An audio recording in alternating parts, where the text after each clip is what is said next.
கரூரில் நடந்த துயர சம்பவம் துரதிருஷ்டவசமானது என்று உச்சநீதிமன்றம் வேதனை தெரிவித்திருக்கிறது.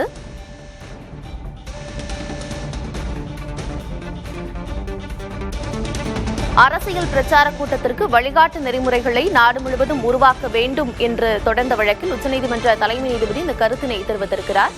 கரூர் சம்பவத்தில் நாங்கள் தலையிட்டு எந்த கருத்தும் கூற விரும்பவில்லை என்றும் இந்த சம்பவம் துரதிருஷ்டவசமானது என்றும் உச்சநீதிமன்றம் வேதனை தெரிவித்திருக்கிறது. அண்மைச் செய்தியை பார்க்கிறோம். கடந்த ஆண்டு செப்டம்பர் 27 கரூரில் கூட்ட நெரிசலில் சிக்கி 41 பேர் உயிரிழந்தனர். இந்நிலையில் கரூரில் நிகழ்ந்த இந்த துயர சம்பவம் துரதிருஷ்டவசமானது என்று உச்சநீதிமன்றம் வேதனை தெரிவித்திருக்கிறது. மேலும் இதில் தலையிட்டு எந்த கருத்தும் கூற விரும்பவில்லை என்றும் தலைமை நீதிபதி தெரிவித்திருக்கிறார்.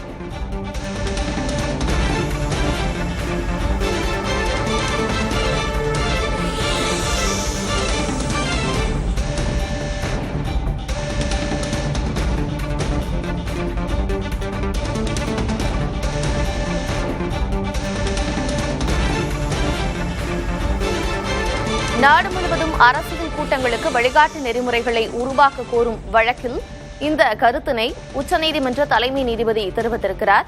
கரூரில் நிகழ்ந்த துயர சம்பவம் துரதிருஷ்டவசமானது, நாங்கள் இதில் தலையிட்டு எந்த கருத்தும் கூற விரும்பவில்லை என்று தலைமை நீதிபதி தெரிவித்திருக்கிறார்.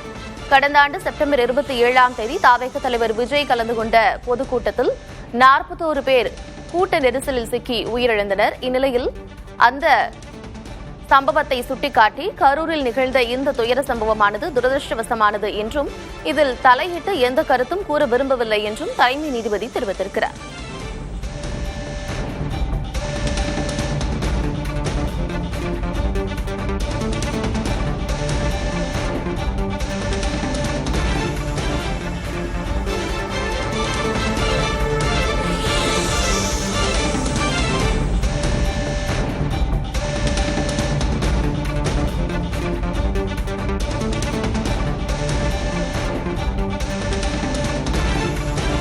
நாடு முழுவதும் அரசியல் கூட்டங்களுக்கு வழிகாட்டு நெறிமுறைகளை உருவாக்க வேண்டும் என்று தொடரப்பட்ட ஒரு பொதுநல வழக்கில் உச்சநீதிமன்ற தலைமை நீதிபதி இந்த கருத்தினை தெரிவித்திருக்கிறார். கரூர் சம்பவம் என்பது ஒரு துரதிருஷ்டவசமானது என்றும் இந்த சம்பவத்தில் தலையிட்டு எந்த கருத்தும் கூற விரும்பவில்லை என்றும் உச்சநீதிமன்ற தலைமை நீதிபதி கருத்தினை தெரிவித்திருக்கிறார். அண்மைச் செய்தியை பார்க்கிறோம். கடந்த ஆண்டு செப்டம்பர் 27 கரூரில் விஜய் பங்கேற்ற பிரச்சார பொதுக்கூட்டத்தில் கூட்ட நெரிசலில் சிக்கி 41 பேர் உயிரிழந்தனர். இந்த சம்பவத்தை சுட்டிக்காட்டி தலைமை நீதிபதி இந்த கருத்தினை தெரிவித்திருக்கிறார்.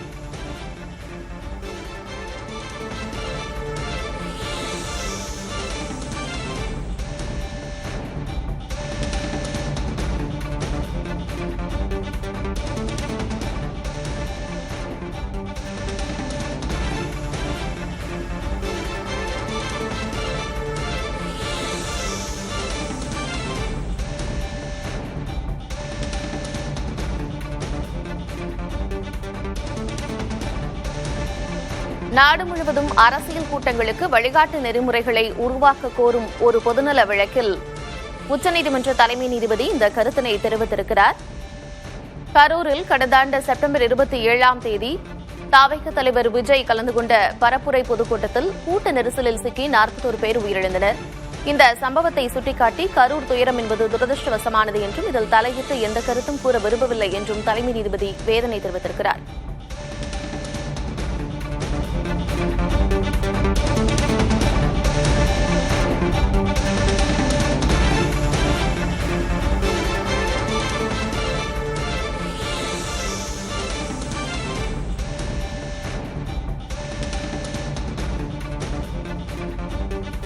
கரூரில் கடந்த ஆண்டு விஜய் பங்கேற்ற பரப்புரையில் ஏற்பட்ட நெரிசலில் சிக்கி 41 பேர் உயிரிழந்த நிலையில் அந்த துயர சம்பவத்தை சுட்டிக்காட்டி இந்த துயர சம்பவமானது துரதிருஷ்டவசமானது என்றும் இந்த சம்பவத்தில் நாங்கள் தலையிட்டு எந்த கருத்தும் கூற விரும்பவில்லை என்றும் தலைமை நீதிபதி தெரிவித்திருக்கிறார். அண்மைச் செய்தியை பார்க்கிறோம்.